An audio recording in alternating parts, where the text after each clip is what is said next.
It's a mystery.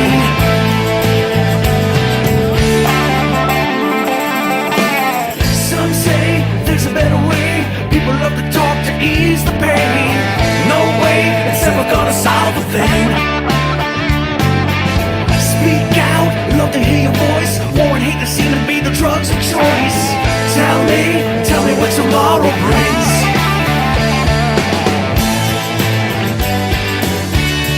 It's a mystery. Open your eyes to truly see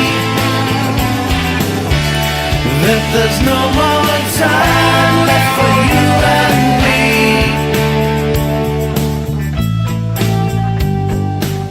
Now such a mystery that we refuse to see.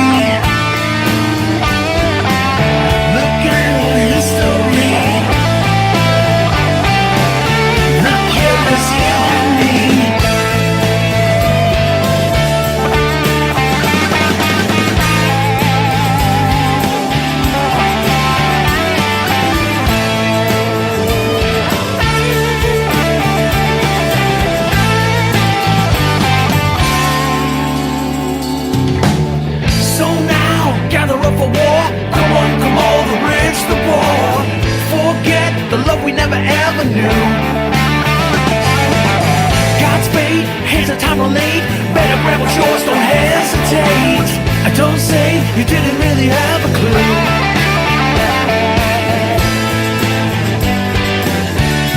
It's a mystery. Open. So naughty that I know that you wanna watch a man that has a big dick make love to another woman over you, and that I, as a man, is giving my concept of a man to fight for the right to fight over you. As a woman that likes to watch guys fight over her pussy, I know it's crazy, but I do want to fight over your pussy. I love your pussy. And I know it's naughty, and I would fight any man over the right to fight for your pussy to show that I am tougher than any man else in Kelowna that wants to fight over you. Kind of sexy, right? I really would want to fight any guy over the right to fight to make love to you. It's naughty, I know. And I know that there's guys that might have bigger dicks than mine, but my dick is pretty big. And I will definitely put my penis on the line, the length on the line, the thickness on the line, over fighting over the right to prove that I'm tougher than any of the guys that wants to fight over your pussy. And I know we are all so naughty. We are all so naughty.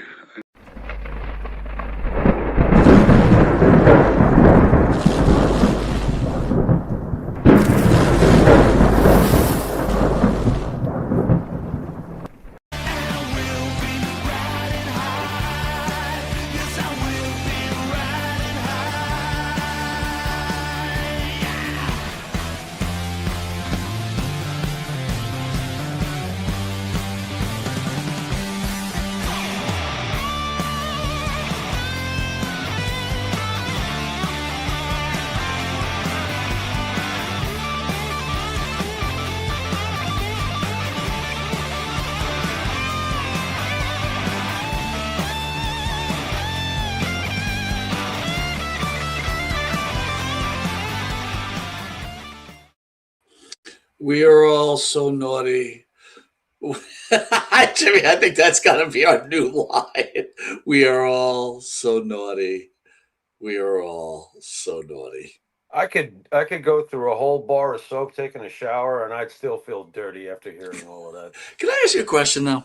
Yeah. Big tough guy Hannibal, he uses the word who uses naughty? How often have you used the word naughty in the last 20 years in your life, in the life of Jimmy Pharaoh? You're asking a guy who was a lead singer in a couple of successful rock bands if I've ever used the word naughty? Fuck no. You fucking kidding me? And it's funny too because he's tougher. I loved how he said tougher. That made me laugh. For a moment, he almost sounded like Thurston Howell. Oh, lovey, I'm tougher, and I will fight for the right. Now he's the Beastie Boys. He's fighting for the right for pussy. What the I fuck? know. I thought, when I first heard that, I'm like, if this guy breaks into the Beastie Boys, I'm gonna fucking laugh my ass off. Right. His penis is pretty big, he thinks. He thinks Yeah. he'd put it up against others. Yeah. He thinks, but I'm not sure anything's going on while he's trying to think. Dude, he's like, he's got this thing going on with Ric Flair right now, and we'll, wait for our guests to Yeah. come in. We'll talk about it. But I don't know why Ric Flair's even reacted to it. Listen, he is one of the bigger pro wrestling podcasts. I mean, look, can't deny it, right? But Well, look, it I got heard to a Rick video Cheers. today. He's like, a lot of people say I have autism, and that bothers me because I used to work with people with autism, and it's not right. The dude's got autism. I don't know what he's got other than a case of the stupids. I mean, to me, it's a Don't be case of the stupids. Now, what don't do you mean you're be going to beat us up? don't be naughty, Jimmy. I'm not even nice. You want me to not be naughty? Come on. No Christmas Don't. presents for me. I don't wanna. You're so naughty. But before we get into other stuff, sorry, I know you don't like to talk about it, but the guy that used to be on our channel has his own channel, and he thought him and this other guy thought they had the biggest coup. They had Hannibal coming on this week, and Jimmy and I are laughing like Hannibal is not coming on a channel that has 100 subscribers and 20 views a video. I'm like, Well, in what world do you think that Hannibal, and not that Hannibal's anything special, but Hannibal is all about that, right? If you ain't gonna help him, he ain't helping you. You know what I'm well, saying? you know how I processed that. I processed Hannibal's pattern. Okay, we have a history with Hannibal. Obviously, we go back Right. many years with Hannibal. We've been getting under Hannibal's skin for almost a decade at this point. Hannibal, and usually he asks for it. He does something ridiculous and stupid, and he puts himself out there, and we react to it, and he gets really like crazy about it behind the scenes, which we have been confirmed, by the way, folks. For some reason, we drive him nuts. But his pattern over the years is that when he gets mad at us, he has a meltdown, right, Mike? Follow me. Has a Yep, meltdown. I'm listening. And then usually realizes, oh shit, I might give them some publicity, and those guys are actually a threat to me. So I better back the fuck off and disappear from this argument until the next stupid thing I do 6 months, a year later, whatever it may be. That's been the pattern. So I figured after, when you told me he was booked on another set show, I was like, he's not going to show up just from his pattern. Just from his pattern, whether it was 1 million views or 2 views, it's just his No, well, pattern I with know. us. I'll disagree with that. If that Yeah. channel had, Well, it doesn't help if that's what you're getting at to have right. no, that doesn't help. But I still feel like it still matches Hannibal's pattern. It's the I mean, way the guy is with us. he's milking the he's definitely milking this Ric Flair thing. I mean, Ric Flair Well, opened the door and he's taking it, right? let's play devil's advocate. Because we do discuss it sometimes because it's kind of hard to ignore a guy who wants to beat you up. You fucking freak, But he's very smart in certain ways. Agreed? Absolutely. Yeah, he's very smart. Like when he does target somebody, it's usually it's a big name, like a Ric Flair. He's punching up. Sound familiar? Yep. Right? Unfortunately, when he punches up, he usually hits himself in the chin, which leads to those stupid activities he does, because he's probably got cuckoo birds going around his head all the time. I don't know. He's really out there, bro. By the way, who was that message sent to? Because isn't that like worthy of like a police call to this guy's like stalking me and talking about his wiener and he's Oh, going to fight for the right to party? I'm going to tell you, my friend, that I'm working on a guest or Okay. two guests. Yeah. There's some legal stuff that has to be checked. We've been working on it. We were actually hoping to have them on today, but Mhm. we're trying to make sure that all the legal paperwork is been reviewed by lawyer. And this is a true story, people. I'm not bitch. I'm not lying, right? We're just trying to make sure all the legal documentation that we're going to show on the show, it can be shown on the show without any kind of retort, for lack of a better term. So, Uh-huh. Hannibal recently has been talking about. I think he's talking about Jim Cornette, talking about how he had this thing up against him legally, and he's in the States and he's had no legal problems. Meanwhile, Jim Cornette went to jail or some shit, which I don't know, whatever. But the fact of the Okay. matter is Hannibal, as much as he wants to claim, we've got some shit for him. So again, we can't show it until we could legally get Yeah. permission that we can do. We're Interesting. not going to put ourselves at jeopardy or No. our guests who can supply this and put them in jeopardy, right? Because their lives are important, I will say also, Jimmy, just to bounce to something different, then we'll get back to it. Yeah, sure. What have you Wisteria got? Hall has come up with their next album, Tales from the Woods, right? Part 2. Yep, Volume 2. Correctamundo. How come you and Bart decided to call it Tales from the Woods Part 2? What made you want to go with the Part 2 deal? Well, it was a matter of where I was at the time that we did Part 1 and where I went when I went to Florida and stuff. These are all part of an original grouping of recordings, if you understand what I'm saying.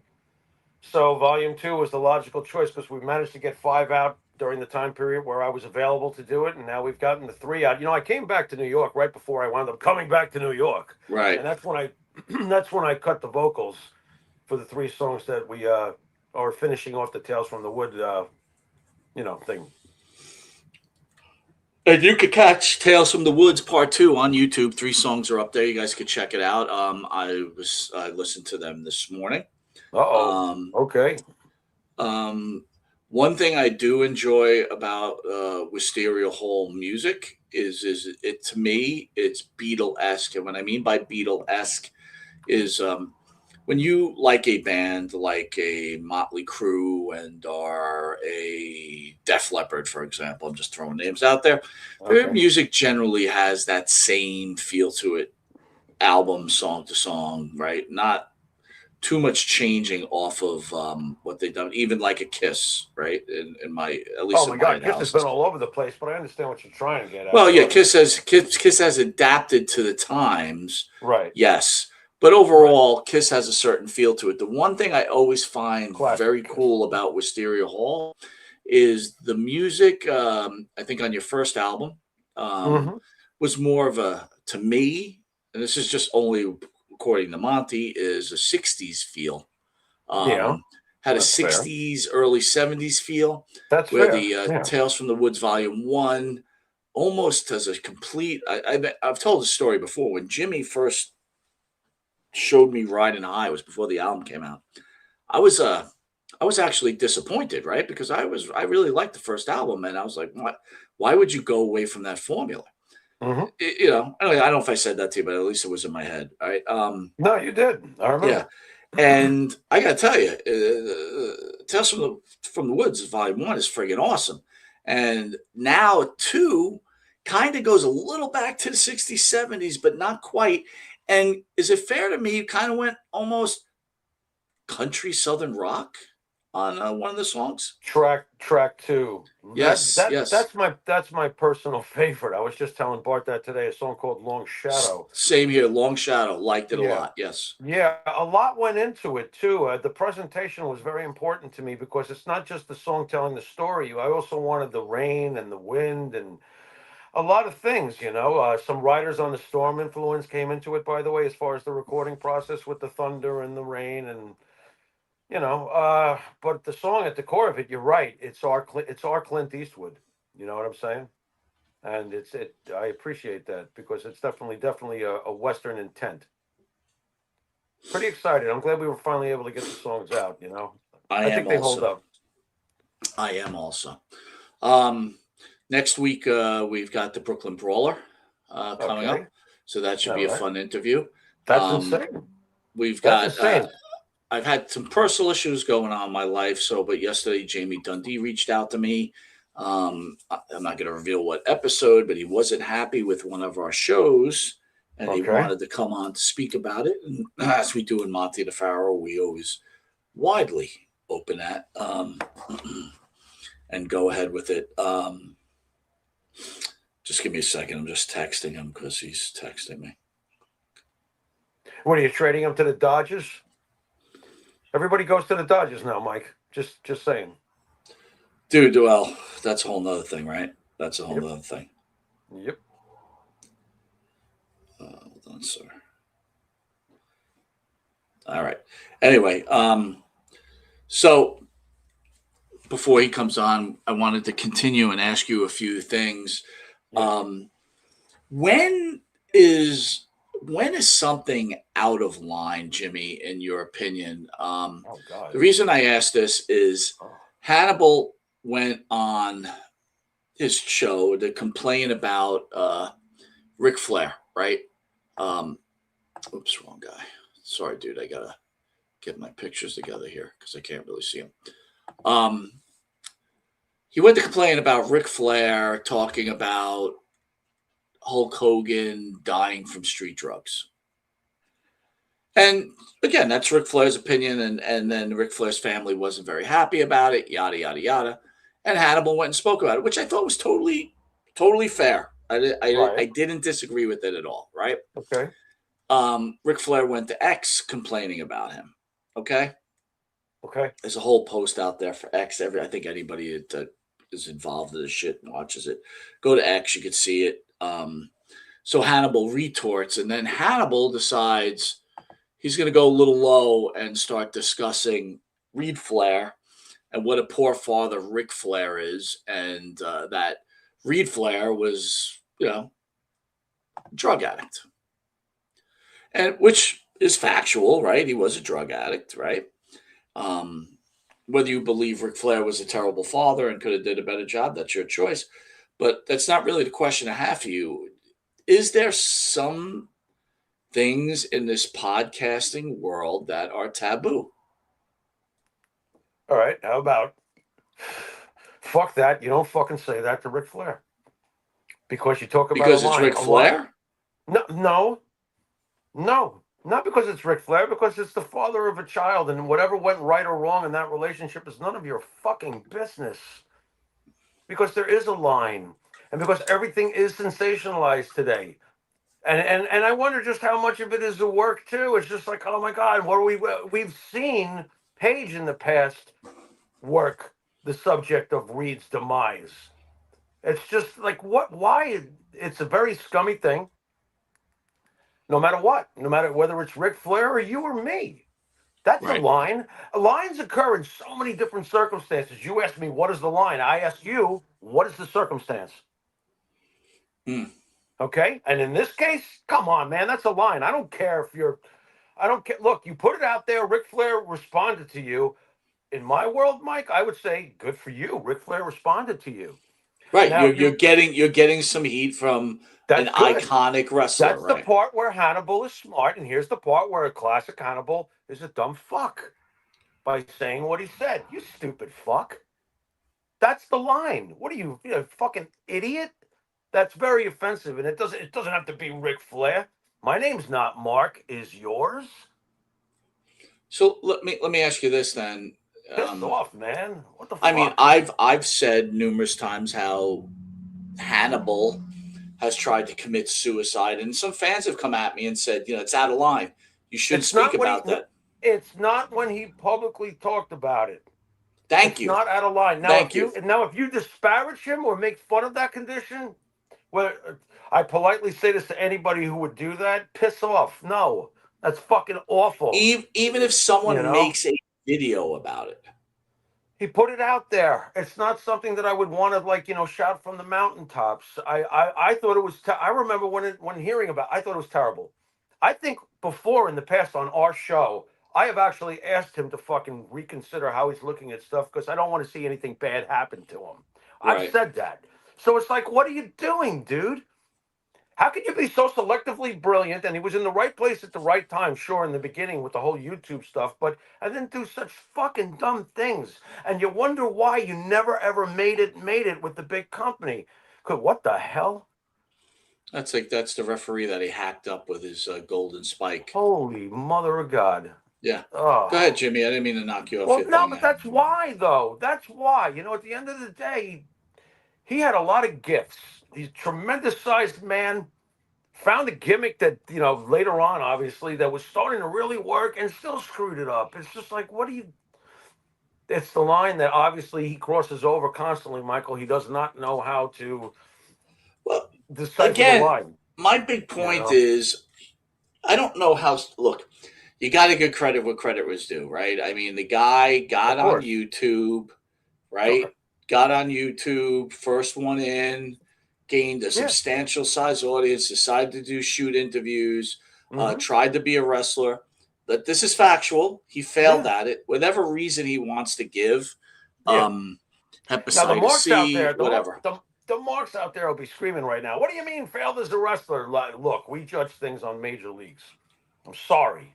Just so people understand how you and me think, Mike. And if I'm saying something wrong, you can stop me. No, But we look at things on a major league level. I don't want to play for the Long Island fucking Ducks. I want to play for the New York Yankees. Okay. I mean, he So took his money, opened his own promotion in Canada, and then brought in right, guys so he could beat them, right? right. Nothing wrong with it. But if you Dusty want to Rhodes, man. overlook and say, did he make it as a I can wrestler? say No, shit. he failed miserably. Okay. And he Right. claims it was because of Hep C, right? No. That he had a signed contract. And this may No. all be the case. No, it may all be the case. But I here's don't the believe fact. in the If end of what anyone I don't know. I believe in the end that his personality was going to take him down behind the scenes. Come on, you think he's going to be? and not only that, dude, could you imagine this guy doing an interview for real? No, no, no. Can't talk. He Oddly enough, cannot talk. a guy with a very successful can't do that. No, not that. That's a different form of talk. So no. Listen, we've said it before, dude. I mean, when he came on, he was, there was Sean Oliver, him. I think Sean came after him. Mm-hmm. And then, for a long time, there was no one doing this. And then a whole bunch of people do this, so many more talented people. And one of them, sure. two of them being us. And that's a fact, right? So it's sure. like, Right. Congratulations on your 500,000 subscribers. Yeah. Something doesn't smell right, though. I'll just say it. I don't know Yeah. how you have 500,000 subscribers and then you put a video up and after 5 hours has 500 views. Right. That seems a little odd because, Yeah. again, if you just go by percentages, 500,000 subscribers, let's say 10% of them ask for alerts on your videos, which is, I think, is a fair amount, right? Right. So right. what's the math on that? 500,000, 10%? Was that 50,000? Yeah, and what I could tell you is the truly successful channels. We don't have to spell them out. We know as far as numbers. They act much more consistently to what you're getting at. Like if you got 100,000 plus subscribed channel and they put something out, they're going to get within the first few hours thousands of views. Right. That's the way that works. Just works like that. Yeah. Right. Right. But again, he has a successful YouTube channel, and Of course. that this is all facts. Yeah. I don't get the whole attacking. Even with the Kevin Nash thing, man, like I don't get how making fun of someone's dead child should be acceptable at any point in time. Right. You got the people who swear by him too, and that's even more puzzling. But hey, to each his own. So, again, I'm lost for words on it. So again, though, he's not stupid when he usually picks a subject to go after, though. That's for sure. What do you mean? He usually finds some big name to have an issue with. Now, the Abdullah thing was fate. But since then, how many times has he poked out? You're naming a lot of big names. He's punching up. He's not stupid. Well, he's only punching up when someone starts punching. Because in reality, if Ric Flair attacks Hannibal, is he punching down or is he punching up? Oh, Ric Flair was punching down. Hannibal wins. But Hannibal showed his subscribers against Ric Flair's subscribers. Oh, please. And I think he's got 500,000 and Ric Flair had like 100,000. Right. Right.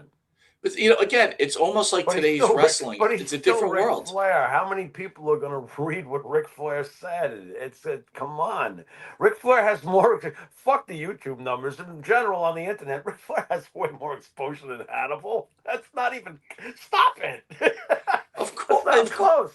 of course, I It's not am even close. not going Ric to Flair is disagree with punching you. down. So any reaction Hannibal can get out of Ric Flair is a win for Hannibal. Now you should not be saying that, though. However. He had already gotten the reaction out of Rick. Would you go over that line after you've gotten that reaction? You might want to continue, but are you going to go over a line like that? That's the stupid part. I agree, Jimmy. I totally agree. I mean, So why does he hate us so much? Can you divulge any of that to the audience at home? So What's with his I obsession mean, with us? if anyone's goes through our channel, you could see we had Hannibal on in the A earlier days, million, right? a million years ago. Yeah, One right. time. So, Yeah. I remember when we first started, we had Hannibal on, and it was at that point, Jimmy. I don't remember him giving us a hard time. I think I wrote No. him and said we'd like to No. have you on, and he came Yeah. on. Yeah. No. It It was wasn't fine. like like Yeah. I'm hearing stories. People are writing me saying like they've asked him to come on, and one of his first question is, "How many views do you have?" Right? That's his Okay. first question, which Right. kind of makes sense, right? Kind Yes. of makes sense. Doesn't want to waste his time. And No. if you tell him you got a million zillion views, then he's going to go look, right? Makes all sense. Well, That's why anyone who we hosts we knew that jerk off and the other jerk off weren't going to get him. I mean, he's not going to waste his time, especially anyone since he's who feuding with Ric Flair, right? anyone who hosts a show who doesn't know by now that a wrestler doesn't immediately think to himself when they're approached to do whatever show it is, what's Right. in it for me? Yes. Get out of the business now. Right. Get Right. out. Because you don't understand the animal. It's just the way it is. It's the way it is. And oddly enough, though, Hannibal didn't ask us anything like that. No, it was very smooth having him on. I Right. remember. So again, and then at some point, this was during our first channel. We were doing really well, and I Yes. said to him, "Hey, man, you have any other I don't know?" Because we text back and forth once in a while. In fact, I remember. no bullshit. Because you know what? Nothing I bad. forget.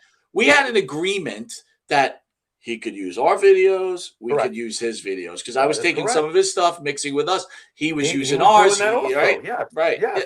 I And remember. we had no problem with it, right? It was like whatever. It wasn't like we were Nope. friends with the guy. It was just, hey, friends in commerce, right? We were friends in Yeah. commerce, right? So, then at some point I said, "Hey, man, we were getting not that we were getting stagnant, but we just weren't growing as fast as we were. We really were growing really fast at one point."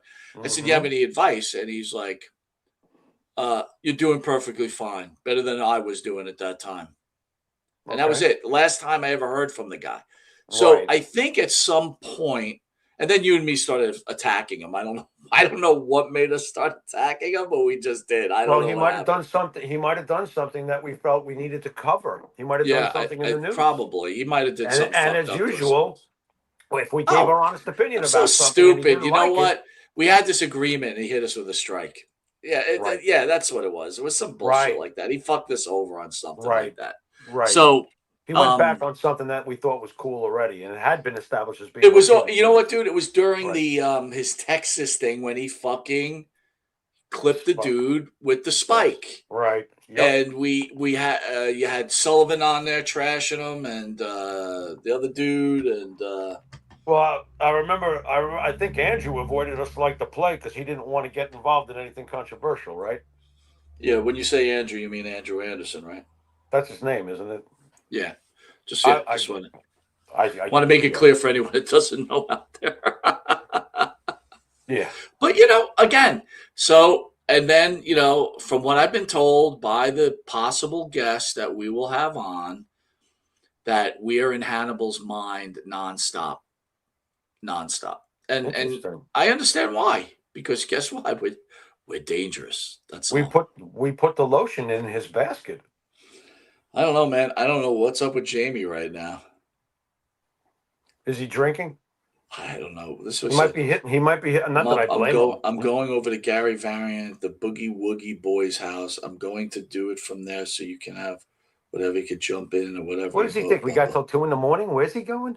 Because look, Jamie's a good guy, right? So Jamie reached out. Like I said, he he didn't like an interview that we did, and he had some shit he wanted to say. And of course, Jamie's been a friend of the show, and I Yeah. thought, that's no Yeah. problem. And then Jamie said, just do me a favor, remind me. So throughout the day, I'm like, hey, just a reminder, just a reminder. He's been all set. So he said he was going over to this dude's house because, at Jamie's house, I mean, if you ever saw videos on our show or on other shows, I guess his internet connection is probably not the best. I don't know where he lives. You know what I mean? Yeah. Yeah. Well, what I mean by that, dude, he could be out in the sticks. He's a Southern boy, right? So he could be out, on 50 acres of land, fucking, with not the best internet service. I don't know. What So do I right know? now he's walking over through the woods to his. What if he gets eaten by a bear or something like that? I don't know, man. But like I just told him, we're on. Let's go. And then he said, "Yes, sir." Live TV. But this is, but this is Jamie I gotta Dundee, laugh. dude, and that's Of really course. why we love him, man. I mean, listen? Let's be honest, Jimmy. The first thing you said to me is like, "Is he gonna show up?" And I'm like, "Dude, the show was not even gonna be with Jamie. He Right. wrote me yesterday and said I'd like to come on." So I was like, "All right." Right. So Right. it's like I wasn't highly concerned if Jamie couldn't make it, or Yeah. of course we wanted him on. I love Jamie Yeah. Dundee. Yeah. What are you saying? It's like He just preparing gave me for. the thumbs up. He'll be up there in a Oh, I minute. thought you were telling me it's like preparing for a Jets injury. You know someone's gonna get hurt. That's what I'm saying. It's like, all right, Jamie, who got listen, hurt this week? Jamie Dundee to me is one of the treasures of pro wrestling, in my opinion. I'll tell you what. I have a like a love and respect for Jamie Dundee. I really do. Always, and I gotta tell you, I really like his wife too. Very cool chick. You know what I'm saying? Yeah. Well, to me, Jamie Dundee is a wrestler's wrestler. I don't know if that makes sense when I say that to you. No, get a little deeper, dude. I don't know what you mean. Talk about being exactly what you presented yourself as and are really true to being yourself. And he's from the wrestling world. He's a restless wrestler. I just look at him and I go, "Yep, there's a." You want to see a living, breathing, all the time wrestler? I think Jamie's one of them, in many ways. I can't listen, dude. That's Like a you compliment, by the watch his way. matches. He was actually a very good wrestler. Yeah, well, like didn't you ever like scratch your head and wonder how Bill Dundee could fill up arenas with this? He's just not a big guy, but he had so much. Obviously, he was able to draw so much emotion out of a crowd. Jamie's was very good. He could have gone a lot farther. I think we've discussed that with him too. You know. Well, yeah, he was his own worst enemy, right? Right. Yep. It happens. Unfortunately, more often than not, it seems. He's By the not way, alone. I want to thank. On our earlier show, we had Andrew Ellison on. Andrew is in charge of Mad Dog Pro Wrestling up in Montreal, dude. So Andrew speaks. I was going to ask him. He's from Montreal. He definitely speaks French, right? I would think so. So French and Hebrew, dude. Yeah. What do you think of that? And English. No, are you kidding me? You're talking to the guy who got sent back in Spanish twice. What are you talking about? How big was that dude, man? Pretty damn big. I was like, yike. By the way, I've lost so much weight since I came back to New York. Have you really? Yeah, it's insane. I think I've lost 27 pounds since I came back to New York. It's very expensive here. Jesus Christ. Eating off the streets. Like, No, I won't get that far. But I did notice something. The guy that holds the door at 7-Eleven, I love my neighborhood. A guy at 7-Eleven, there's always some poor guy that's homeless, right? So I see him at the door at 7-Eleven standing out there in the cold, and he opens the door all the time. And I thought to myself, oh, this poor guy. Bro, I watched this guy one night. I'm having a coffee. I'm watching him sitting in the parking lot, right? And he pulls out of his pocket. He must have been standing at that door, opening that door for like 6 hours. He pulls out of his pocket a wad of cash and then walks over to the deli to get a nice sandwich. And I'm sitting there with my coffee and my cheap donut. And I'm thinking, I felt bad for him. Well, you know what? That's trading places. Dude, check this out. Monte and the Pharaoh proudly present Wrestling Remembered. Where are they now? Disco Inferno. Once WCW's mid-card dance machine, Glenn Gilberti somehow stumbled into multiple title reigns by annoying audiences long enough that creative threw him a bone. Fast forward to today, still annoying. He's a co-host of Keeping It 100 with Conan. They call it 100 because that's the record of how high they can count together. Joe Lousy. Traumatized by an event where Jimmy Snuka took his girlfriend as a teenager, this pale young man with some teeth issues staged a comeback. His persistence, veneers, and spray tan brought some success, and his career peaked as he made it onto the Monte The Pharaoh channel. He was fired, and who cares where he is now? Maven Huffman. In 2023, Maven Huffman, at that time a semi-irrelevant former pro wrestler, graced the couch of the Monte The Pharaoh show. Fast forward 2 years, and Maven is one of the hottest podcasters in wrestling, outperforming virtually everyone. It seems Maven has proved he still had a little more in the tank. Dylan Hines. Lovingly nicknamed Dildo by RVD, Dylan has no real reason to be on any part of wrestling radar. His promotion skills are only surpassed, in sucking, by his own father, Bobby Fulton. After being deemed impossible to work with in every area, he's now reinvented himself and is working selling life insurance. That's a smart move on his part, as interacting with him will bore you to death. You have been watching Where Are They Now? Only on the Monte and the Pharaoh channel.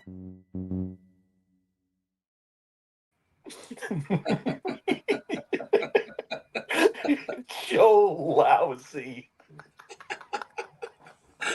Oh, look at Bruce! Look at Bruce making enemies. Nice, Bruce. Look at Bruce is loving that shit, dude. Oh my god. Oh, hold on. I got something for you next. You ready? While we're waiting. Are you ready? Yeah. Shut up and wrestle. Great episode of Shut Up and Wrestle. Whoa, wait a minute. He has arrived. He has? Where? There he is. Over there? Can y'all hear me? Come over here, Big Gary, so we can show the world what we're doing on Christmas. Need some hottie toddies. Hey, can y'all hear me? We can hear you, brother. Yes, What's sir. going on? How are you? Gentlemen, how the hell are you? Man, Good. great What's to see happening, you, brother. bro? You look great. Man, it's been a long day. It's been a long day, man. And all kind of weird shit happened. But anyway, I'm over to Boogie Boy's house, man, and we're gonna sing Christmas carols for everybody. Good, Boogie Boy. Let's hear it. What do you guys got going on? Let's hear it. Man, well, we got to go out on the front porch where the candy canes are and the lights are, and so I want to say sorry for being so late. It was Gary's fault. It was Gary's fault. It was Wolfie's fault. It was somebody's fault. It wasn't my fault. Wait a minute. Don't put me in the same Yeah, category no, as I can't put him in the same category as Wolfie. We have disputes there. Anyway, gentlemen, Merry Christmas. Wait. You can't just go over that. How are you and Wolfie doing? You guys make up or what? What's going on there? Makeup? Yeah. We started kissing and we started rubbing and then no, I don't even know. We don't. We don't make up in the South, bro. We don't make up in the South. It's just one of those. It is what it is, baby. That's what I hear it, man. I mean, he went on all these shows and like tried to talk smack about me, and not that I cared because everything he said was probably true. But I mean, still, cause he was right there with me. But I want to talk about a discussion. Have y'all discussed the matter of on the table this evening about the contradicting of their self? Do you agree? Would you agree? Well, we want to hear it from you, right? So we had Frank Dusek on a couple of weeks ago, right? Frank had a few tales to say, and I was telling the fans out there that and Jimmy that you wrote me, and you kind of wanted to have a little bit of discussion what Frank was sharing. So I thought we'd just lead into that. But before we go into it, Jamie, I wanted to ask you. Did you a lot of the conversation had to do with WCCW and Fritz Von Erich and the Von Erichs. Did either one of you guys see the Iron Claw, the movie? No, I haven't seen the Iron Claw yet because it pisses me off that they left Chris out. That kind of bothers me. For whatever reason, Yeah, the producer said he left him out because there was so much death in it already. Well, that's what the story's about. The story's about all death. 5 brothers who commit, 4 of them commit suicide. There's You're on mute. that dude. I didn't listen to the whole. It was crazy. You know, I don't. You know, sit around and listen to everybody's podcast. But I was just flipping through, and I saw a caption that said Frank Dusek says something about the Von Erichs, whatever. So I click it, and I listened to that dude for about 7 or 8 or 10 minutes, just rattle on about what I believe to be nothing but a bold-faced lie, man. I mean, just to try to get 5 seconds of fame, it seems like to me, because if you Google Frank Dusek's name, you're going to get 4 matches, and they were against David, Mike, Kerry, and Chris, or something to that effect. And the dude, you know, he talks, he just contradicts himself and wants to seem like he's a part of something that he wasn't a part of. You know what I mean? Not saying I was a part of it, but I just know the story. I was around. I lived the life, you know, and that dude's just full of shit, man. You know, and it kind of bothers me when people try to get 5 seconds of fame out of off somebody else, you know? No, I totally understand. I mean, you brought up some really good points. I think Jimmy and I opened up the show saying, hey, Frank, you know, we understand you had this really great relationship with Fritz. And he's like, no, I had no relationship. And then continue, like, keep going on, man, because you brought up great points. Yeah, because then the very next sentence he says, Fritz sent me to Nashville to discuss the company sales to Jerry Jarrett. Is that so? So what you're telling me is a guy that never spoke to you is going to send you to sell his company for you? Give me a fucking break. You know what I mean? That's the most ridiculous shit I've ever heard in my life. You know, and just to get like, and a couple other things he said. Oh, the reason that they didn't call Kerry the modern day warrior is because me and Freddie Mantel or whatever owned it. No, you did not. They didn't call him the modern day warrior because the ultimate warrior was there. And why would you want to have 2 warriors, right? So, I mean, the guy just, I mean, maybe in their old age, they senile and they just remember what they think they want to remember, you know?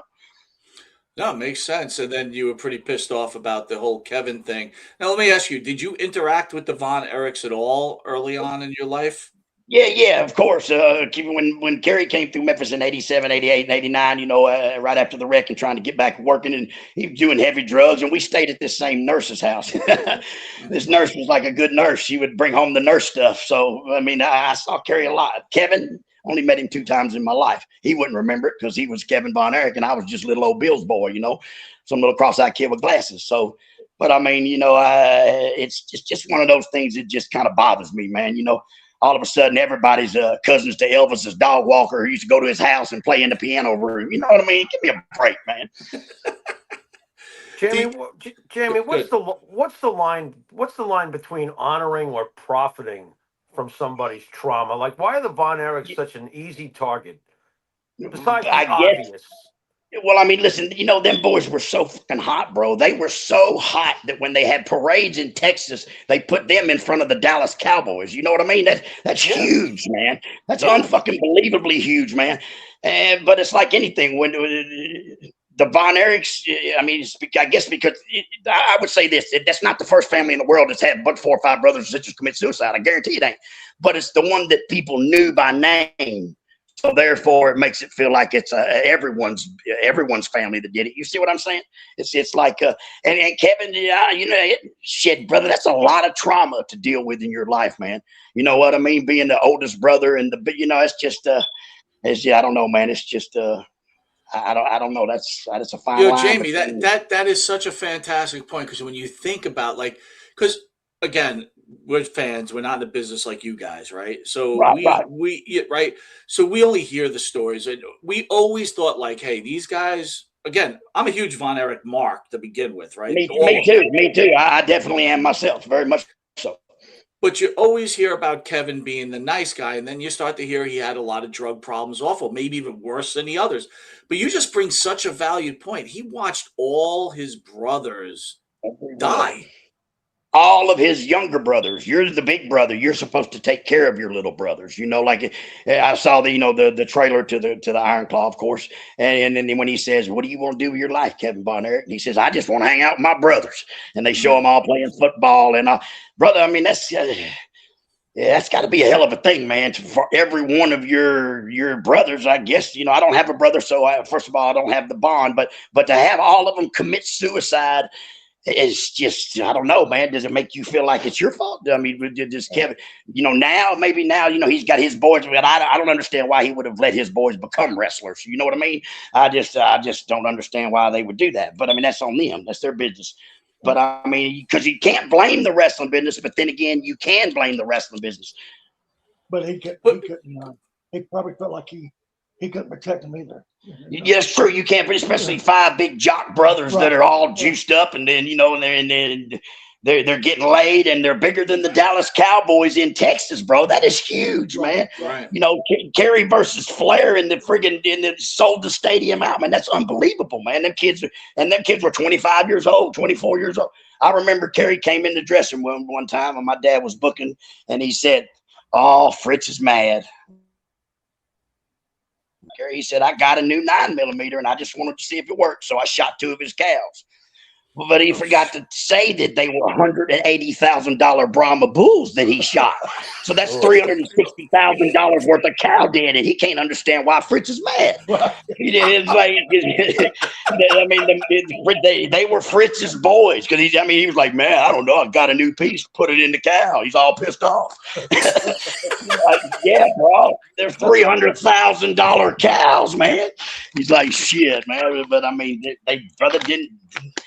I guess, but in life, man, really, I've said it a million times. It's hard to be that famous and it not mess with your psyche sometimes too, because Michael Jackson, Elvis, they can't go nowhere on the earth where people don't maul you and shit, man. After a while, it's like, I gotta dig a hole, get in it, or hide or something, man. Especially at that age. Sure enough, and then at young age like that, Devon Eric's with the tough love daddy, And it's just, but I don't want to spend our day all about Frank Dusey, but I'm just saying, I'm rebuttaling the statement saying I think he got old and he forgot what really happened, and because that shit never happened. And now we can move on to the happy Christmas times. Well, everyone's so delightful. I got to ask you this question though. You came from a famous dad who pushed you, and Fritz pushed them. Do you think there came a point where again, I'm trying to align it with your life. Is there a point where a father can push their son too hard and it ends up being this mess? Sure. I mean, Joe Jackson pushed them Jackson boys. Ike Turner pushed Tina a little too much. I mean, there's a fine line, but also that it's that tough guy mentality. My daddy didn't tell you he loved you. You just knew he fucking loved you because your PlayStation came on or the fucking lights were on. It was one of those tough love worlds, man. And always in a sport, no matter what it is, football players, baseball players, your dad is always harder on you than he is anybody else. When my dad run a wrestling school and helped teach Gary to wrestle, Bill Dundee didn't get in the ring. They just all handed him the money, and 37 people body slam fucking Jamie. 37 people drop kick Jamie. 37 people arm drag Jamie. That's how Jamie finally said, "Damn, I can wrestle." Yeah, because Bill ain't gonna. He don't have to do it. If something's wrong, he'll get in there and fix it or whatever. But I mean, that's just part of life. That's tough love. I didn't want to go to the wrestling school on Sunday after partying all night Saturday, but we got to go, boy. And if you didn't go, you get punched in the face.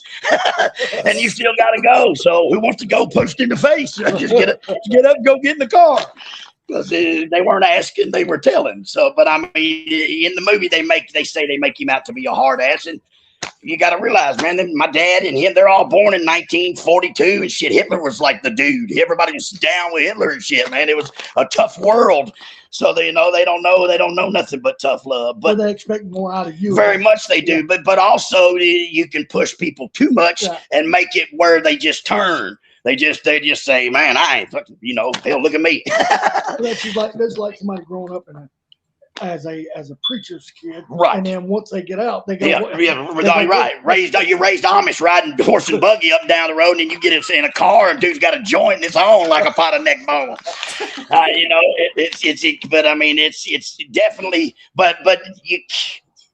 I don't know. It's so hard to say. Do you blame the wrestling business and the stardom part, or do you blame the mother and the father? I mean, because honestly, the mother was trying to say something, and old Fritz said, "Them's my boys," and I'm sure that happened.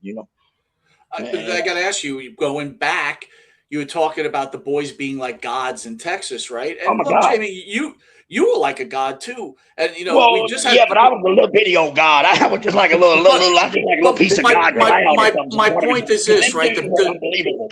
The Sean Combs documentary came out and all the things that he has done, whether accused of assassinating Tupac and Biggie Hey, and the listen, man, treatment of women. I'm glad we're on this subject. I'm gonna tell y'all something.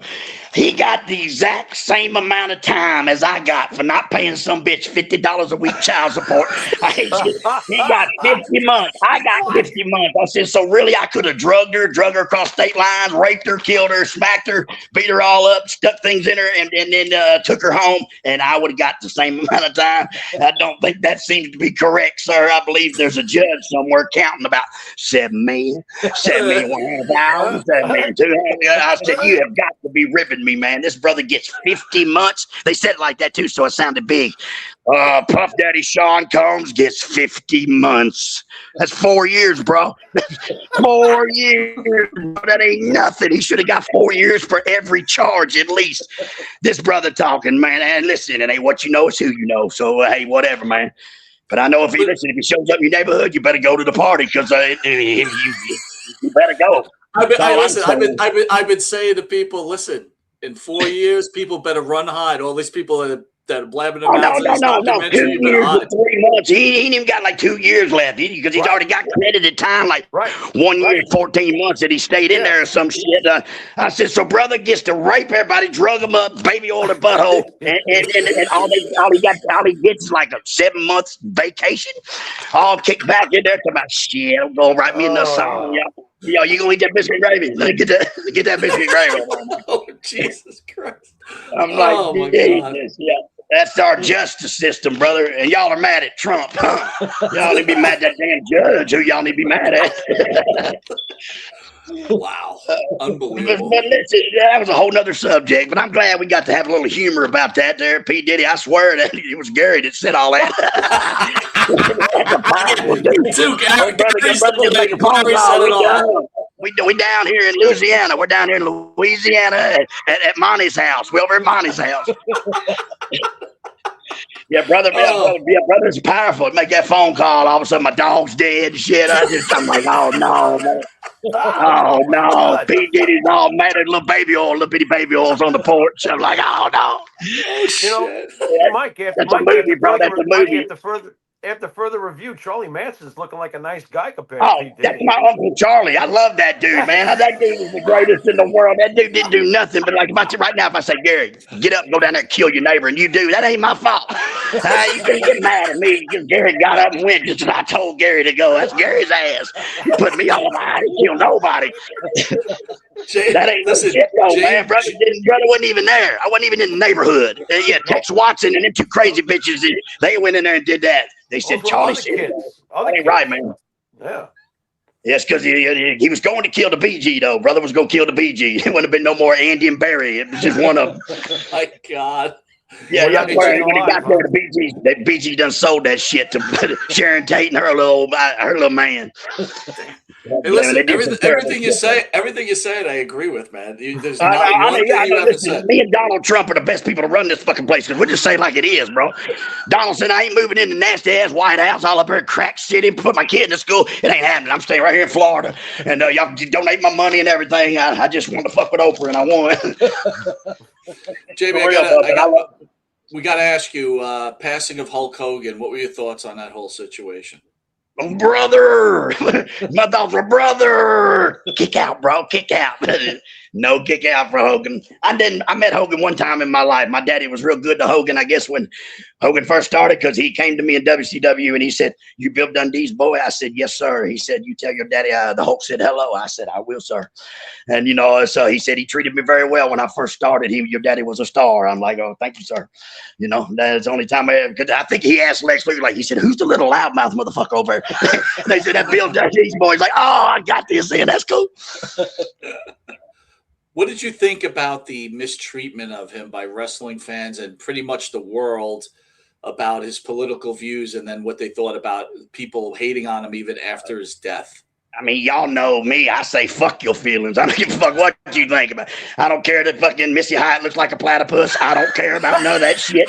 She got a new job at the fucking Missy Hyatt got a job at the zoo up there in Queensland as the new platypus fucking thing, swimming around there with old Duck Bill. That bitch gonna put my name in her mouth. That's another thing I got mad about. It's the Monte The Pharaoh show. By God, I'm the assistant to the assistant. And by God, I just remember that bitch got me going to talk about because I told Jerry Lawler Brian Christopher was hanging around out back. Well, that shit is funny. Brian would have fucking loved that. Brian would have thought that was. Matter of fact, this is how the conversation would have went with Brian. He'd have called me like 5 days before. He'd said, "You ain't really gonna say that to my dad, are you?" I'm gonna say, "Yeah, I'm gonna say it." He said, "No, man, you ain't got the balls to say it to my dad. You gonna say it to my dad? You swear? Okay, all right, man. No, it's gonna be so good. You gonna say it to my dad?" And then the motherfucker would hang up, and he'd call me back like 4 or 5 hours later. He'd say, "You really gonna say that to my dad?"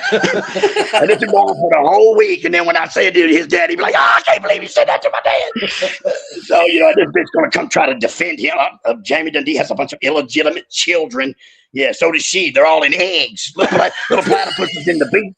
She got like 64 of them just fixing to hatch in a minute and swim off to the ocean. Oh God, this chick, man. I'm like, she is not the one that can say nothing about me. What she said is probably true, but she ain't the bitch to say it about me. Because she sucked 4 dicks and 2 of them were on the Wonder Years. She act like I should respect her. It's not gonna happen.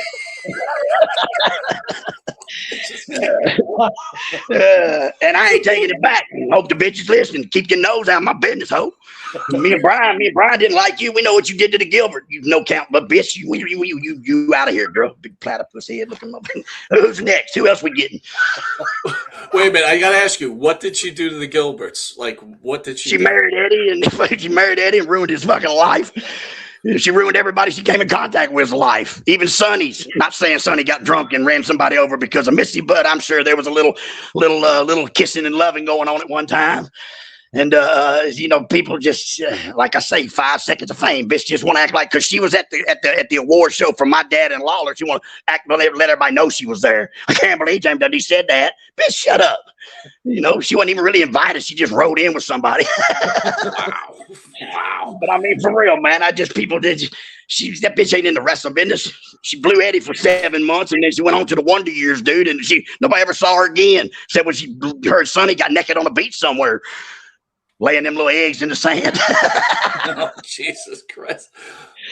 How about, all right, well, we're going on then. So let's rock on. Next. I'm tired of people out here trying to get 5 seconds of fame off second generation wrestlers like myself. Ric Flair came out talking about that Hogan probably died from street drugs because all the pain he had.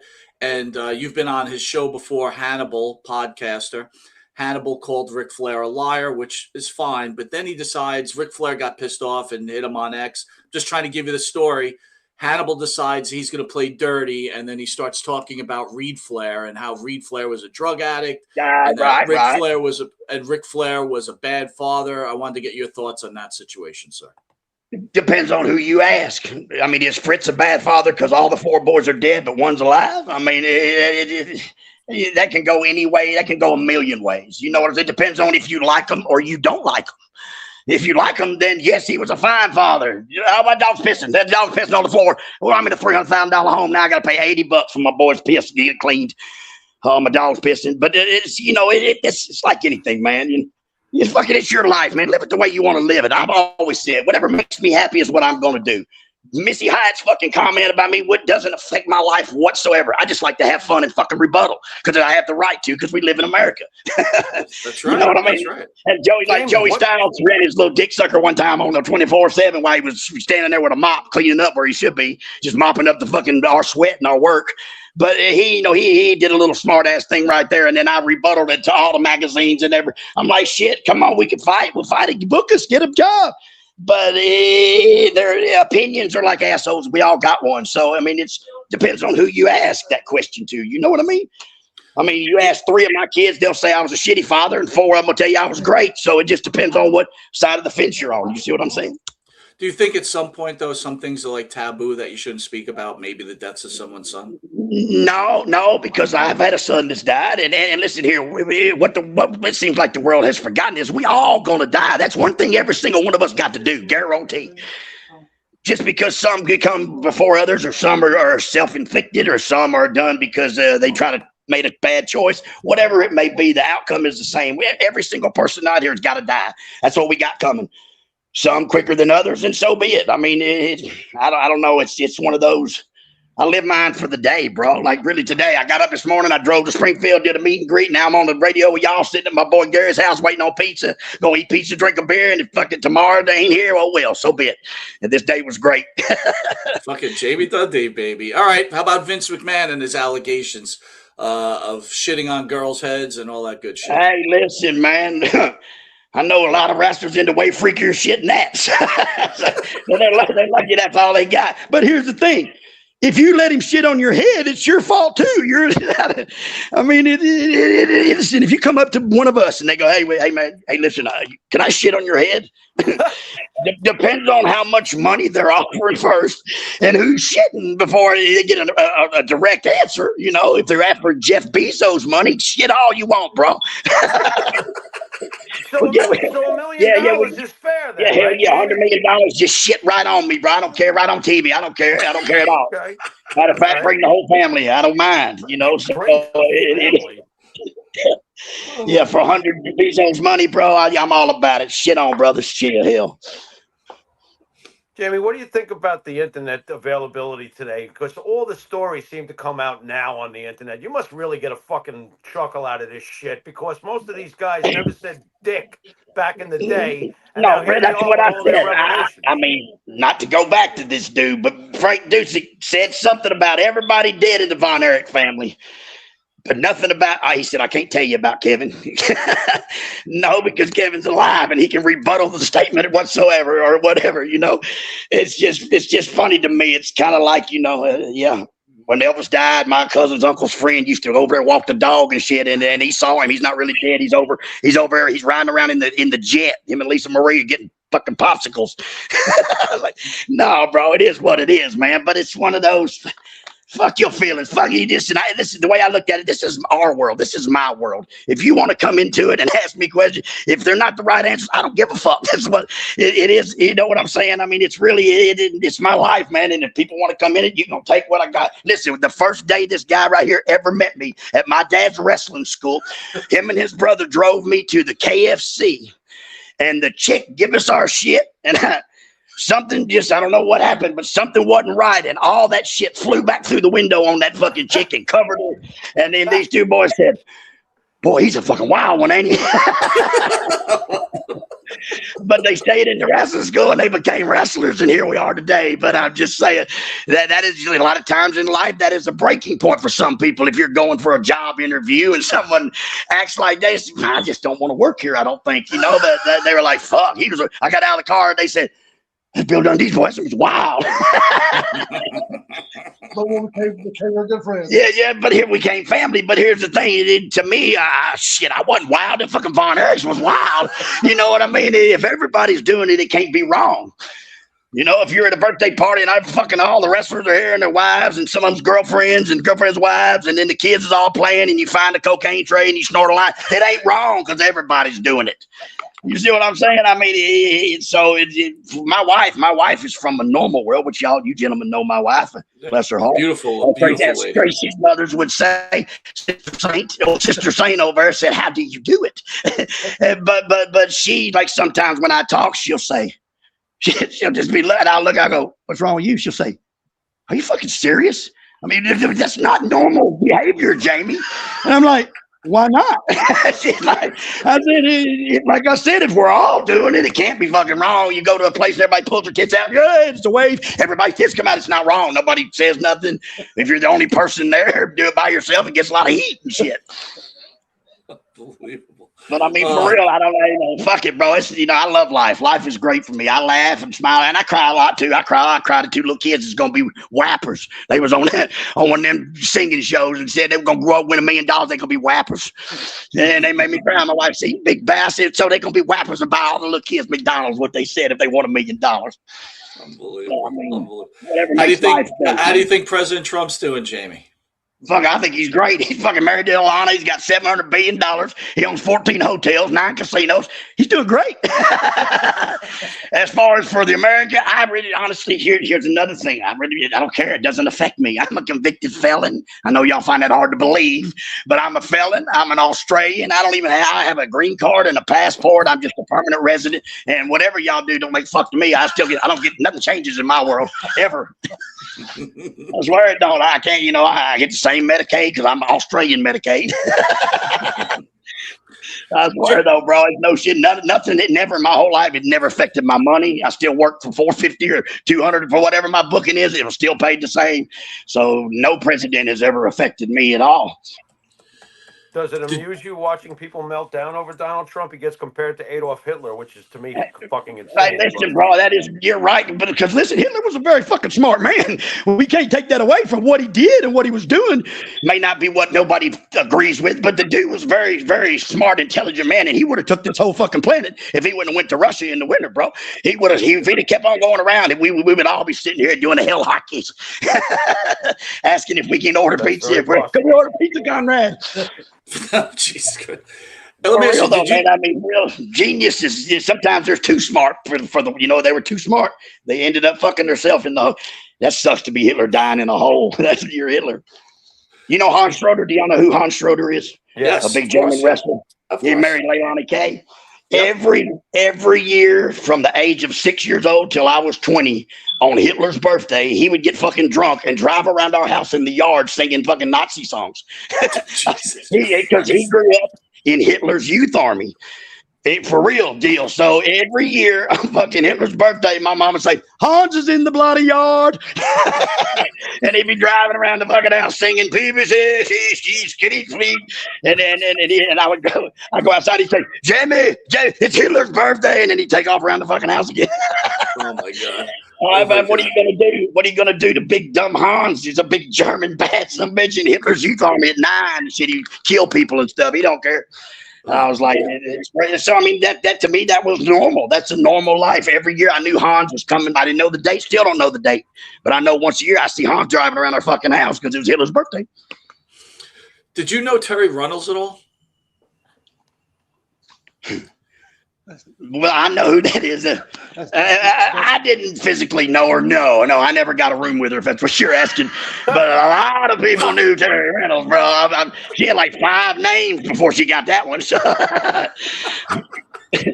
well, in life, when you change your name a bunch of times, there's probably a bunch of people that just know that one name. Aren't you Cindy, Betty, Jan? And you got like pile 7, 7, 7, and 7. I'm just saying. I know I did not know her because Dustin Rhodes knew her, and his nickname was Jumbo. So when they call a guy Jumbo, you don't want to follow that act anyway. You didn't follow that act. I totally get it. That's great. Yeah. I think New Jack did all right on it with that old big Alabama water snake of his, but I don't know if anybody else got close. What about Jim Ross? Well, listen, all I know is he said, Jeremy, let me get you. He said, I need them plane tickets. We gonna upgrade. And then come to find out they were trying to keep them motherfuckers not pay me. Upgrade my ass, motherfucker. Yeah, dude, I'm like, really? Why can't you just come to me and say, hey, bro, give me a ticket back, you fired? He said, we're gonna upgrade. Give me a ticket. But here's the thing, Jim Ross. I'm old school. I don't think guys like him drew a fucking nickel in the business, and they think they sold every building out. You know what I mean? There ain't never been nobody I know ever said, man, I gotta go see wrestling like Jim Ross gonna be there.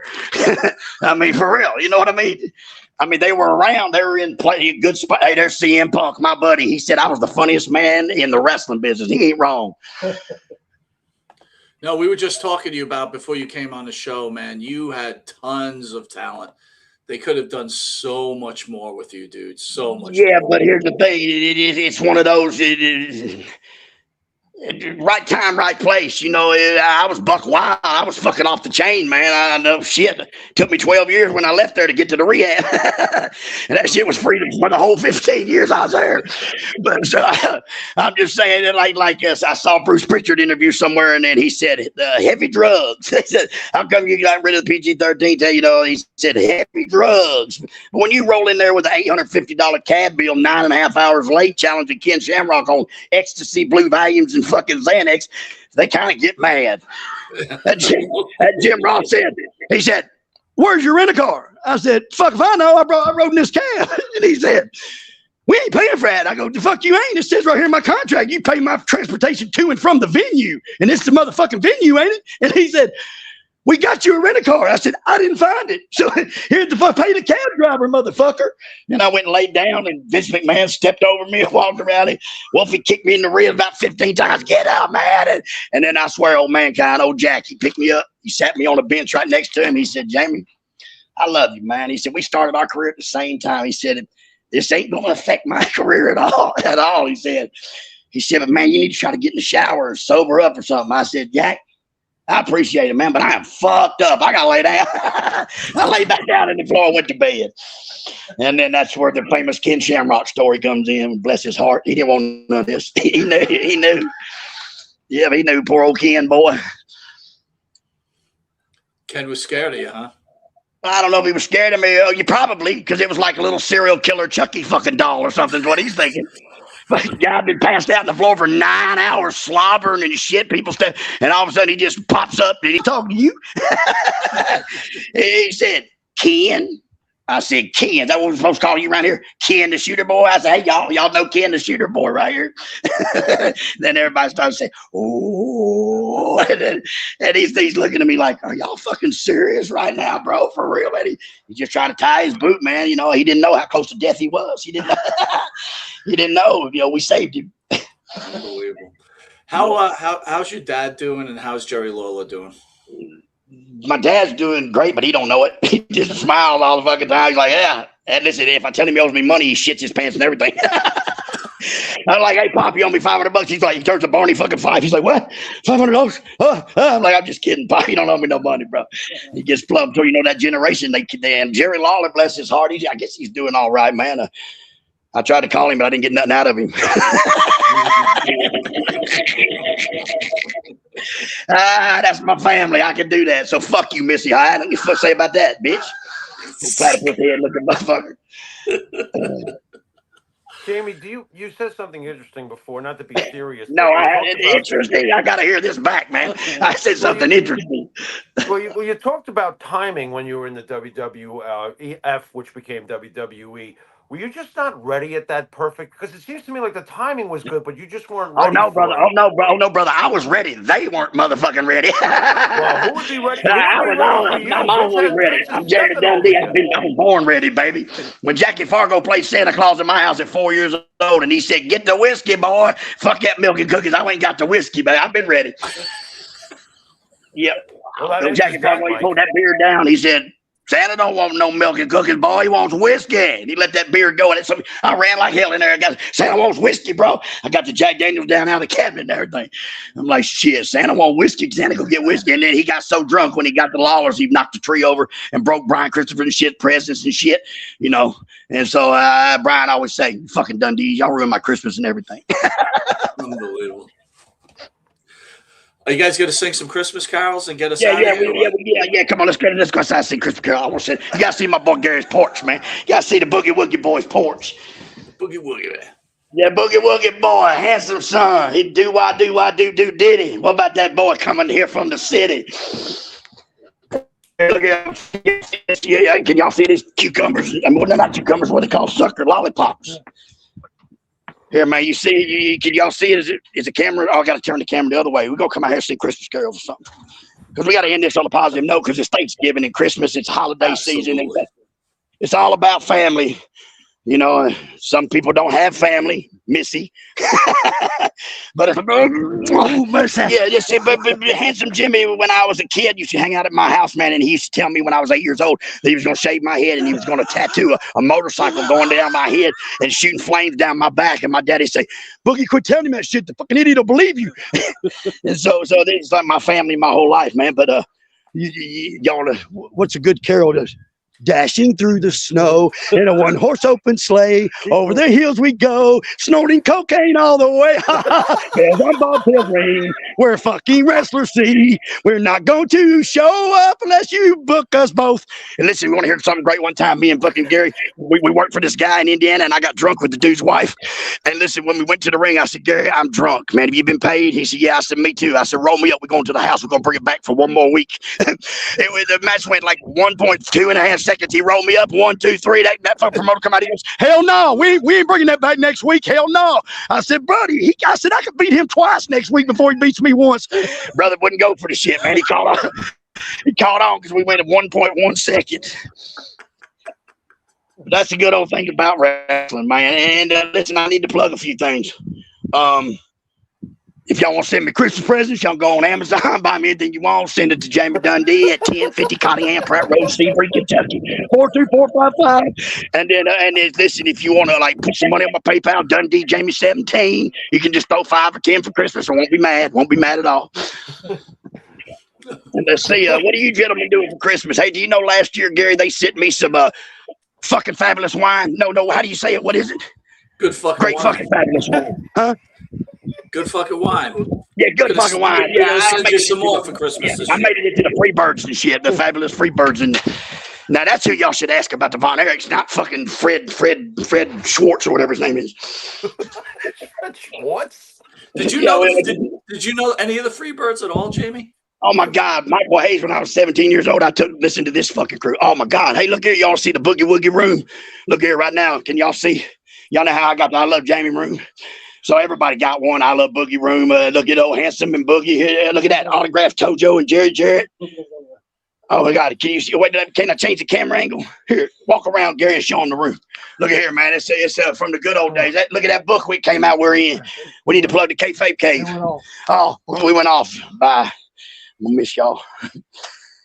We gotta put them back on. Jim Bass should still be on the scene. Oh, here they are. Look.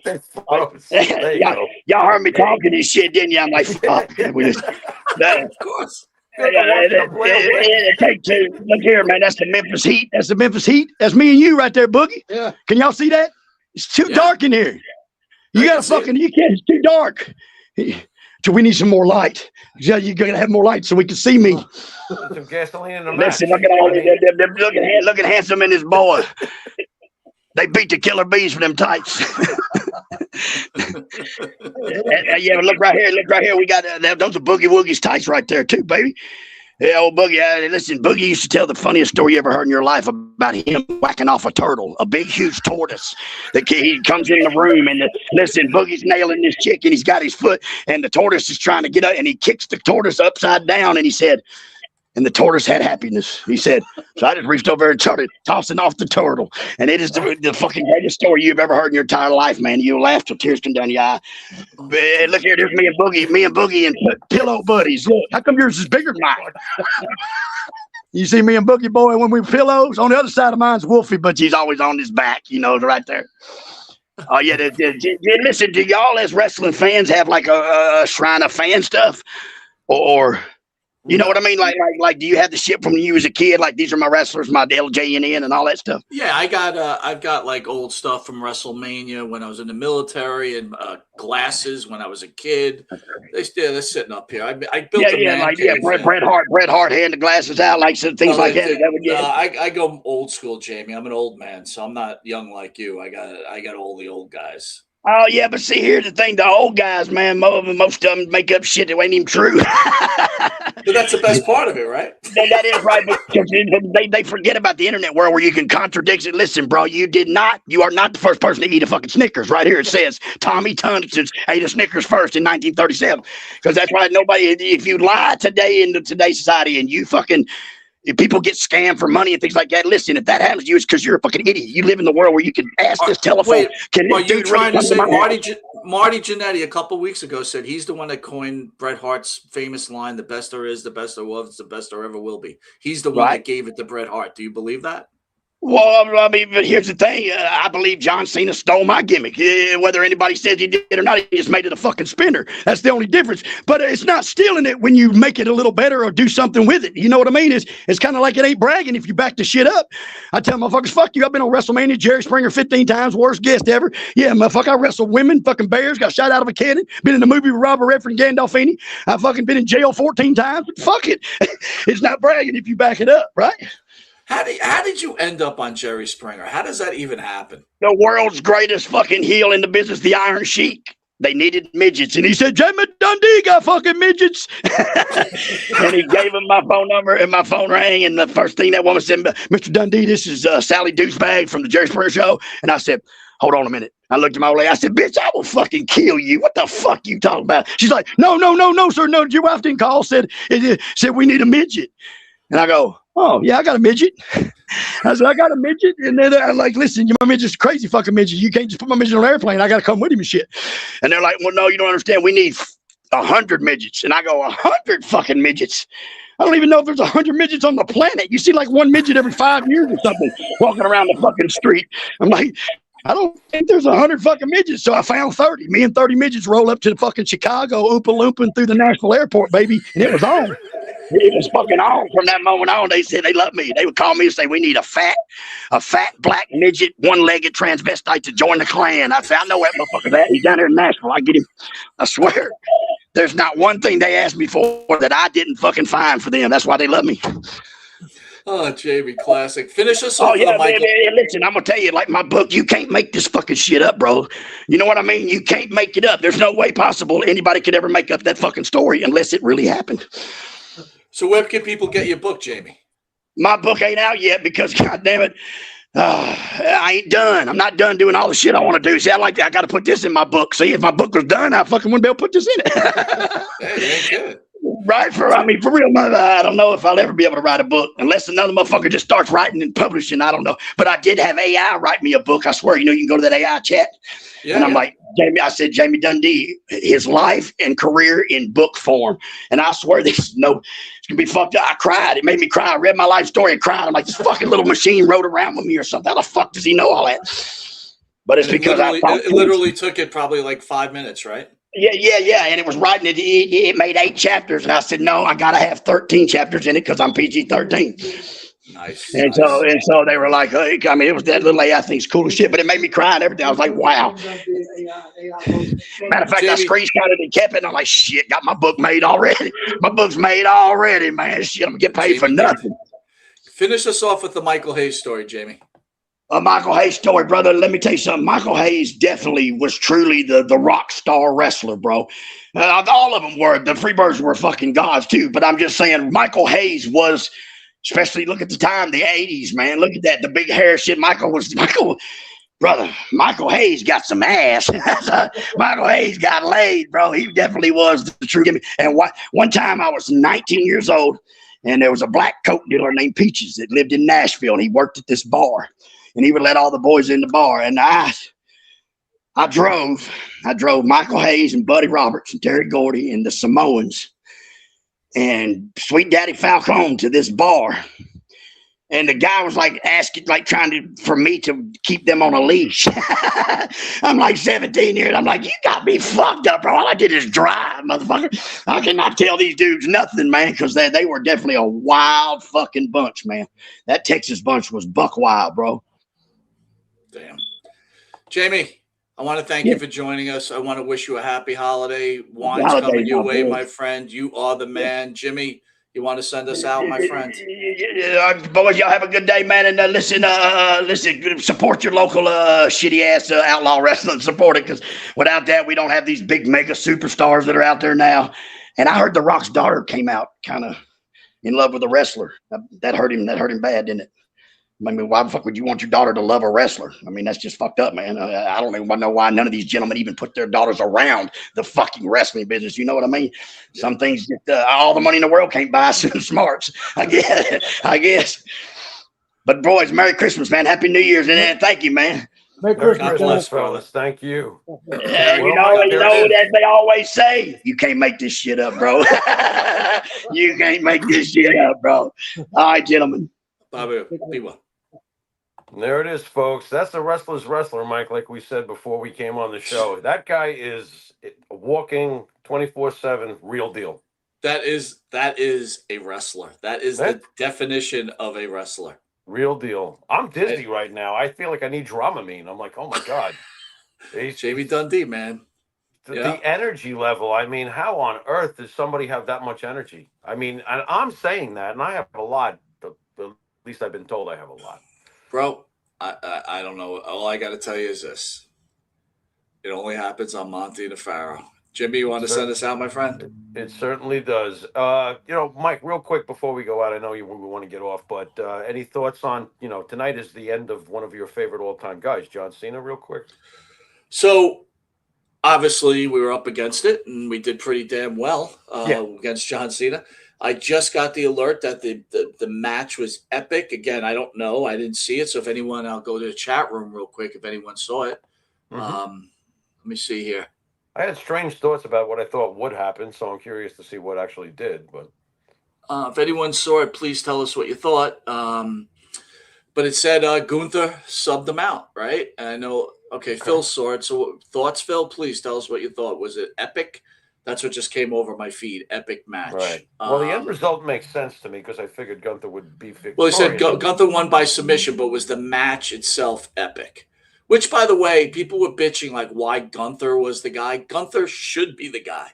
I agree. He should be the guy. Going back to Hannibal, Hannibal was on making fun of Gunther, saying this guy looks terrible. He doesn't look like a wrestler. His legs. I'm thinking to myself, like, what, dude? What are you talking about? Like right from the beginning, before he was even Gunther, when he was Walter, he looked like a fucking wrestler. I'm sorry. Okay, if anything, he's a leaner version now, but he's even more of a machine. Gunther lives the part. Get out of here. Phil said high degree of emotion, lots of false finishes, sleeper versus AA. So there was nothing to the guy who had jumped in the cage in the past week or so and then jumped out of the cage. And there was no interference from the strange. I don't know if they've had any revelations further on that shit. So interesting. Dude, let me tell you something. Again, this is just another reason why I can't stand Hannibal. Hannibal's got to understand something. Like, you didn't make it because you weren't good enough. Get over it. Like, you're a podcaster and you do well at it, right? Yeah. Be that. You're not a wrestler. You shouldn't make fun of any wrestlers. In fact, here's a fact, whether he knows it or not. Jamie Dundee did more in pro wrestling than you did, Hannibal. Oh, my God. By a mile. By a mile. By a mile. Absolutely. So count your blessings. And don't be so stupid. Right? Yeah. Right, exactly. Pretty but much. To speak about it, the end of John Cena, here's my fear, and I said this to you, is I think in our lifetime we may see the WWE under ownership of and under the leadership of a non-wrestling group. And TKO, you could use that as a non-wrestling group, but still Stephanie McMahon was involved and Triple H was involved. Vince was still involved at some point. I think wrestling is coming around to a point where it's just going to fall back into the days of being whatever, and where we just lost John Cena. Say Jericho comes back for a retirement tour and AJ Styles. Roman's on the back nine. Phil Brooks is on the back nine. Where's the next great crop? Right. And I think it's over for at least for older people like us. We still have great legends like a Jamie Dundee who slayed it tonight, Jimmy. Slayed it. Oh my God. Absolutely. One last thing though that will support your fear as to where wrestling may go. And I think that this has not been said yet. Vince McMahon at some point, obviously after he absorbed the other companies and stuff like that, the WCWs and ECWs of the world, before that, stars were being made that were made to be bigger than the company. True or false? Like a Hulk Hogan was bigger. than the I mean, company. he tried to get away from that, but yes, you're 100% right. But here's where he didn't get away from it and still made it about the company first. See, Vince did something really incredible with John Cena. John Cena is the only example I can really show of this, and perhaps Roman Reigns to a lesser degree, because he's not John. I still feel that way about the I pecking agree. order. I Okay. agree. What he managed to do with John was just keep the company first, but still make that special superstar that you gravitated to. We are not seeing that now that Vince no longer has his hands on the product. We are seeing a blase across the board. Where is the next great crop? They're not pushing anybody to the forefront.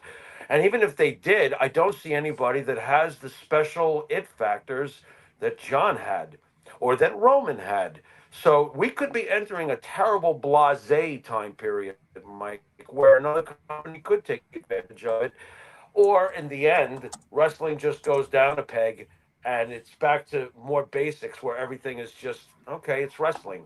And it'll get back to, do I love watching wrestling or not? Jim, It won't be, I have to see John Cena. I have to see Chris Jericho. Jimmy, do I you have to think see that CM Punk. there'll be a point where the regional wrestling areas come back, especially No. if the WWE sells to a Saudi No. Arabia, for example? Not on a level like we used to have with Georgia Championship Wrestling. No. I think those days are gone. I think that there will be certain companies, if they're fortunate enough and smart enough and opportunistic enough, that they'll be able to make some noise on a cable channel somewhere. But do I think we'll ever see anything like, we're pivoting back and forth and wanting to see three major shows, or back in the territory days when we wanted to see Georgia Championship? We couldn't miss Georgia Championship Wrestling. Are we going to see a territory make us want to do that again? What do you think, Mike? I don't see it. Well, again, it's hard for me to say, Jimmy, because again, I'm not trying to say we're old, but we're older, and it's like Yeah. it's different. But it It's was different. state back in those days. You know what I mean? The territories were state. It was state. It was Georgia. It was, it was Texas. It was California. Everything was like divided by state. It's just a different animal. I can't see that happening today. I mean, who would have the best shot of doing anything even remotely like that? Maybe a Billy Corgan with NWA. A smaller train that gets bigger. I can't. Very Listen, difficult today. In talking, today's we're talking. landscape. We just spoke with Andrew Ellison, right? He's Yeah, doing Mad Dog Pro Wrestling. Who knows? Maybe that right. thing picks up. Again, It could. odds are, no, right? Right. Let's be fair about it. We're trying to Right. be realistic, okay? Right. But is there a chance? Hell, fucking yes. You know what I'm Do I saying? think maybe someday, not an ECW, but a smaller company make noise for Yes. whatever's? Yeah, Yeah. yeah, I think that could happen, but it won't be a territory. I don't I think. mean, listen.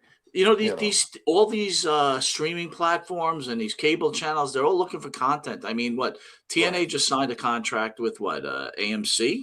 I mean, right, so right. who knows, bro? But Is all that I due know, to their affiliation with WWE though? I mean, don't they have an I think affiliation? that's ending. Honestly, Oh, is it? Okay, that's I interesting. listen, dude. I see TKO selling the WWE once they drain this thing, right? Yeah, it could Right? happen. I mean, listen, dude, you've got the CEO of the company saying he doesn't give a shit what the fans think about the prices. Well, it's becoming more and more alarming just with everything, just with all sports, because you can see that the owners they're making their profits. I mean, look, year after year, the Jets give us dog shit on a roll. Parking Yeah, is up. They were 0-7. Woody raised the parking price to $100. He didn't dude, think twice about I it. went to a game last year, $85 though. $85 a park, dude. Yeah, it's 100 now. After they were 0-7, Woody decided that's a good Listen, time you to know, with raise my it. job, right? I've always gotten top flight tickets to everything. Yeah. Right? You're Hmm. talking free tickets, everybody. And I Right. still end up walking out spending like A fortune. $1 billion, right? Right. If you Yeah. go to a Met game and you could be sitting first row in $1,000 seats and you buy, say you bring three people with you and you buy three hot dogs and You're three done. beers, you're already $100 deep Yeah, you're for done. that. It's Yeah, you're ridiculous, done. dude. It is. It's out of control. Uh, Sporting events priced me out a long time ago, bro. but here's the one thing they don't get. Baseball, football, basketball, hockey, those are corporate sports. No one buys corporate tickets for their customers, right, to wrestling, right? They just don't. No, And they don't. I'm going to tell you what, it's a weird world where a front row seat for 2 nights in Las Vegas for WrestleMania, $75,000. Someone's paying it too. Even if you loved it that much, Jimmy, after it was all said and done and you're flying home and you go, no. And here's the other thing, dude. I'm watching a pay-per-view, or a PLE, sorry. I haven't come out of a PLE going, this was incredible. Right. In a while. Well over a long time. Well over a year. Long time. Yep. So you made your money on this one with John Cena's final match. You're running out of Jimmy, you just bring up a good point. But I want to tell you, I want again thank Andy Ellison. Incredible interview at 7:30, and then Jamie Dundee just slayed it at 9 o'clock. I mean, listen, guys, I don't mean to brag, but you only get this type. Monte the Pharaoh are must-see programming because you never know what the fuck is going to happen. From Ron Shaw being a dickhead to a nice straight interview with an up-and-coming guy with his organization to the crazy world of Jamie Dundee. There you go. Jimmy. You've been watching Monte and the Pharaoh. And until, is it next week? Yeah, next week. Oh, by the way, it's going to snow here. Oh, God. Later. Couple things I want to cover, Jimmy. Yeah. 500 level has now improved on the M&P code. Now go to MP30 for 30% off. Jimmy, I got to tell you something, right? I was at the beach, again, 500 level. If you guys haven't looked at the shirts, right, go to the website. It's incredible. And I got to be honest, right? So it was a little chilly today. I brought the dogs to the beach. I was off work for the Jewish holidays, today. Right? It's cold. It was cold, yeah. but I have from 500 level, I have a Roman Reigns sweatshirt. Now, usually sweatshirts are not always the nicest fabric, unless I'm into really nice fabric because I just don't like things up against my skin. So usually I'll get thinner type of shirts, but this is a heavy sweatshirt. The fabric, unbelievable. And you're going to get a deal at 30% off, Jimmy. I mean, my God, it's a no-brainer, guys. I am telling you, once you get one shirt from them, you'll get 50. I guarantee it. And they've got all the sports. Yeah, dude, tell me what you think of it, Jimmy. They're so comfortable. I got to get a long sleeve now. I'm telling you, I got to, because it was chilly today, especially for a guy who's been in Panama City Beach the last 2 years. It was chilly today, and I love the material. It's so silky. Is that the right word for it? I don't know. No, absolutely. Absolutely, dude. It's so comfortable. So, yeah, I got to get myself some leveled long sleeves. That's for sure. 30%. And again, it doesn't, they got plenty of wrestling stuff. They got baseball stuff. They've got football. They got everything, dude. MMA. They got it all, man. And I'm telling you, it's very high quality. Again, 500 level code MP30. 30% off. So if a t-shirt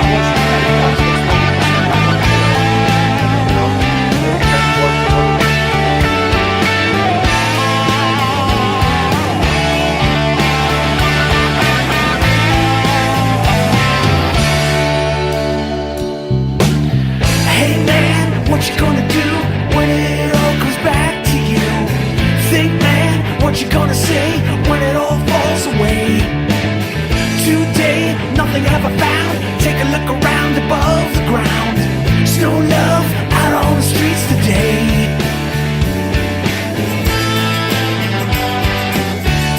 It's a mystery.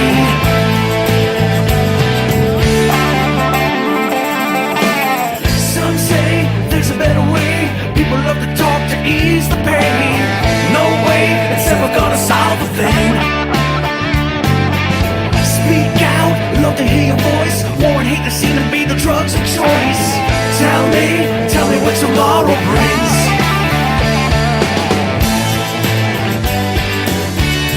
It's a mystery. Open your eyes to truly see that there's no more time left for you and me.